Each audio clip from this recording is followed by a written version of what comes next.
அனைவருக்கும் வணக்கம். Welcome to கிராமத்து மாசம். இன்றைக்கி நம்ம சேனல் என்ன பார்க்க போகிறோம் பார்த்தீங்க அப்படின்னா, நம்ம நாட்டுக்கோழி குஞ்சு வாங்கிட்டு வந்து இனியோட பார்த்தீங்க அப்படின்னா 6 நாள் ஆகிப்போச்சுங்க. கோழி குஞ்செல்லாம் நல்லா வளர்ந்துட்டு வருது, ஒன்றும் பிரச்சனை இல்லைங்க. எப்போ போல் பார்த்தீங்க அப்படின்னா காலையில் நேரத்துலேயே பார்த்தீங்க அப்படின்னா ட்ரிங்கர் கேனெல்லாம் வாஷ் பண்ணி சுடுதண்ணி ஊற்றி வச்சிட்டாங்க. அதுக்கடுத்து பார்த்தீங்க அப்படின்னா உள்ளே ப்ரூடிங் செட்டப்லேயும் கொஞ்சம் கசகசன்னு இருந்ததுங்க, தண்ணி சிந்தி இருந்தது. அந்த இடத்துலையும் பார்த்தீங்க அப்படின்னா நியூஸ் பேப்பரெல்லாம் விரிச்சு விட்டுட்டாங்க. அதுக்கடுத்து பார்த்தீங்கன்னா இன்றைக்கி ஒரு 2 கோழி குஞ்சு பார்த்தீங்கன்னா ஒரு ப்ரூடிங் செட்டப்பில் இறந்துருந்துச்சுங்க. அது எதனால் இறந்துருக்குன்னு பார்த்தா தான் தெரியுதுங்க. அது இந்த தகரத்தோடு ஒட்டி படுக்கும்போது பார்த்திங்க அப்படின்னா எல்லா குஞ்சும் மேலே போய் இதாகும்போது பார்த்திங்கன்னா அந்த 1 2 இறக்குதுங்க. அது ஒன்றுமே பண்ண முடியாதுங்க. அதிகமாக இழப்பு ஏற்படாமல் இருந்தால் பிரச்சனை இல்லைங்க.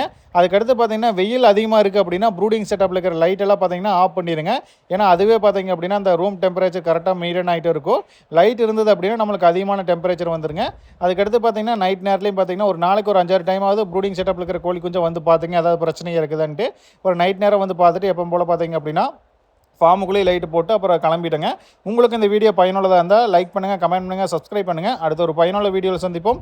உங்களிடமிருந்து விடைபெறுவது உங்கள் சதீஷ். நன்றி, வணக்கம்.